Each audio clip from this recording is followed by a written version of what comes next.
So for the next section, we're going to go through and you've heard from Minnesota, you've heard from Wisconsin.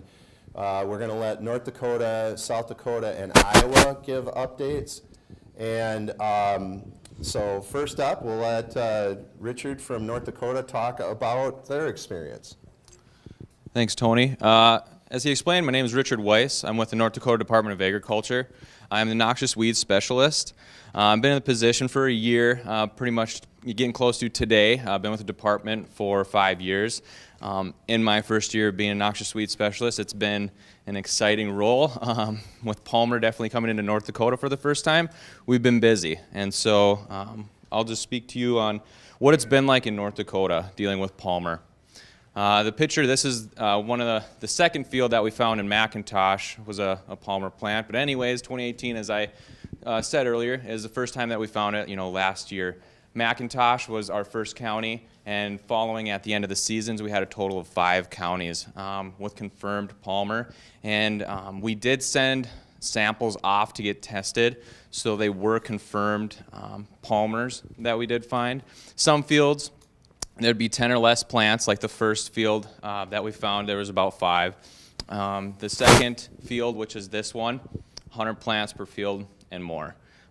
You'll see pictures later too of a group of people, hand roguing plants out of here. And I guess another important, and I think really important fact here is we just added Palmer to the North Dakota Noxious Weed List, December 2018. So here we go. Where is it in our state? As I exclaimed, McIntosh was the first place that we found it. And we've had 2 different landowners in 2 different scenarios. And so it was pretty interesting. And the first landowner that actually found it, he was hand roguing kochia, and he saw a Palmer plant that was just something different. He'd never seen it, and he reached out to his consultant, and then it kind of went up from there. And then he also drove 2 miles from his place, looked in a soybean field, boom, there was that field of over 100 plus plants. So it was pretty crazy. Same scenario here. These are tied together. It was movement of machinery. And then we had Foster, Benson, and Richland. I know Minnesota shared the sunflower screening situation, and we saw the same thing here. You'll see some plants that we have pictures of in Richland that were untreated, and kind of shows how Palmer can thrive in our environment. Here we go. Just a little bit more clarification. So McIntosh County, first one was wildlife, as I stated. Second, machinery purchased from Ohio. And then also Dickey County, that's the same situation there as the machinery from Ohio, because it's pretty much just going across borders. Foster County, custom harvesters and the machinery coming up, they're originally out of Kansas.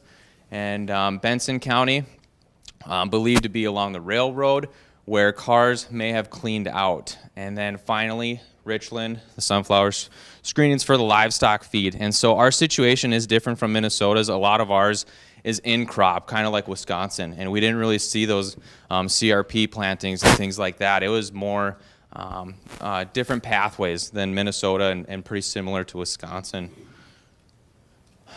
And here's how we manage and regulate all of our noxious weeds. To the left is our law and regulations book for North Dakota, and within that we require all 53 counties to have a county weed board.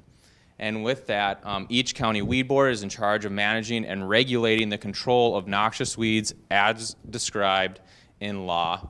And then on the weed board is a county weed officer, and that officer has the authority to enforce the laws and regulations when there are violations regarding noxious weeds. And this is important now because we did just list this as a noxious weed, which now all 53 counties are going to be having to come up with some sort of game plan in preparation for Palmer if it does come into their county or if it's already there. Education and outreach, I think, is one of the most important things, and know it's the most important thing in our state. We did come out with new publications this year. Palmer is finally in this, and we have little pocket guides as well. But to the left is just a few things that we've been doing in North Dakota. And First, the Department of Ag and NDSU both have updated their websites to further assist educating the public. So we've really updated Palmer information, pictures, things like that. Any concerns that people have, just try to make it easier for them to navigate and really find the information that they're looking for. Also, with McIntosh and then Dickey County, we really had those surrounding areas for our first infestation. What the Department of Ag did is we kind of made packets for confirmed counties and surrounding counties, which included a Palmer landowner action plan, and then also gave like your contact information for your county weed board and your extension agent, just so you could have those contacts and people who you should contact if you think that you have found a Palmer plant. Also, the Department of Ag and the North Dakota Weed Control Association will develop a plan of action for Palmer, so all counties can have what I call a protocol blueprint. So just a general oversense what we want you to do. And then each county, because we know it's not a one shoe fits all, take that and tailor it to your county and what's going to best fit you. After that, NDSU, they created the new education. They created education outreach material that was offered and distributed to county weed boards and the public. A few slides from here, I'll actually touch on those so you'll be able to see that. And a lot of counties, it was good to see purchase those so they could distribute them throughout their counties. And then both NDDA and NDSU have given educational presentations across the state. And those are just some of the few things. And when I reached out, when this issue was really coming to North Dakota, do we want to make it a noxious weed? When I would contact states like Minnesota and Palmer states, they said the main thing is education and outreach. And having it now, I firmly believe that. So here's our department website. If you go on to the North Dakota Department of Agriculture and you go into the noxious weed program, the first thing you're going to find is Palmer Amaranth. You can click on this, or it's the first thing right there. And we want people to know where it's at. We wanted to make it bold and just simple so people can navigate and try to get the information that they need. So if you click on that link, it takes you to here. This lays out 6 steps, real general of kind of what we were shooting for and what we want folks to do. Learn more. If you want to learn more, you'll see what it does a little bit later. Report, you'll also see, and this is the same thing as report. So we really just want to get you to the information you're looking for. Click here for the map. That was the map that you see earlier in my slides of the 5 affected counties that we currently have from 2018. So if you would have clicked on Learn More, it leads you to this page. This necessarily doesn't show up, but it's just these 3 right here. So this, if you go to the NDSU Link, will take you to a great information on Palmer. It'll tell you all about it, or give you pictures, and really if you need to make contacts, who to contact. Palmer Amaranth identification, if you click on that, brings you to this. I know a lot of people, we were talking about the petiole is an important characteristic to look for. And finally, the last one, click to report Palmer Amaranth. You'll see that here coming up where that leads you to. There's the educational and outreach piece NDSU extension made. Like I said, a lot of counties opted in to get posters, to get just handouts, hang them really anywhere that they thought would be educational. It was a piece put together to really try to show folks what to look for, what not to look for, how to identify versus other amaranth species. And I got to tell you, these are really popular. I get a lot of folks asking for them a lot of the time. And like I said, education is our big thing. Here's our Palmer Christmas tree. This is from Richland County. This picture really doesn't do it justice.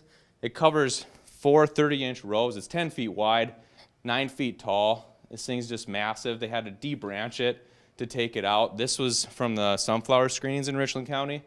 And this is just showing what it can do if it's untreated in our area. I mean, it's unreal. I think this thing can grow anywhere in North Dakota. Reporting, though. What I'd like to say is it definitely starts local, and what I've heard that I really like is that the landowners are like the Superman, and they are, because that's how it is in North Dakota. it's been the people boots on the ground that are there every day that are noticing this. So this education, this outreach, it's huge, it's critical. And so what we need to do is we want landowners to contact NDSU extension agent. That way you can kind of help them out, send pictures. Is this or is it not? Let's come out there, maybe take a test. If it's not, okay, great.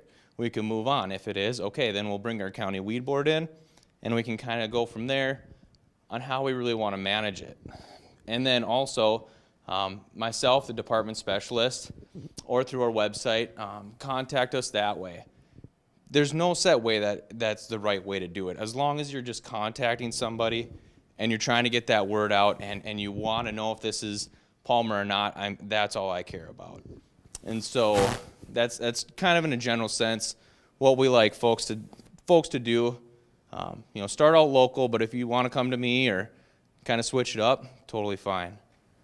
And here's our Palmer Amaranth on our webpage, how to report. So there was a tab to click there, and you just kind of go through the steps. You know, pretty plain and simple.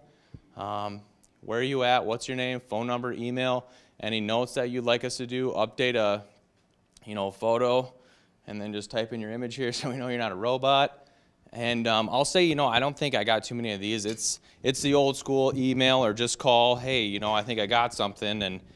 And either way works, just as long as I think we're getting the word out. And I'll tell you what, from the first farmer that mentioned something, it just snowballed from there.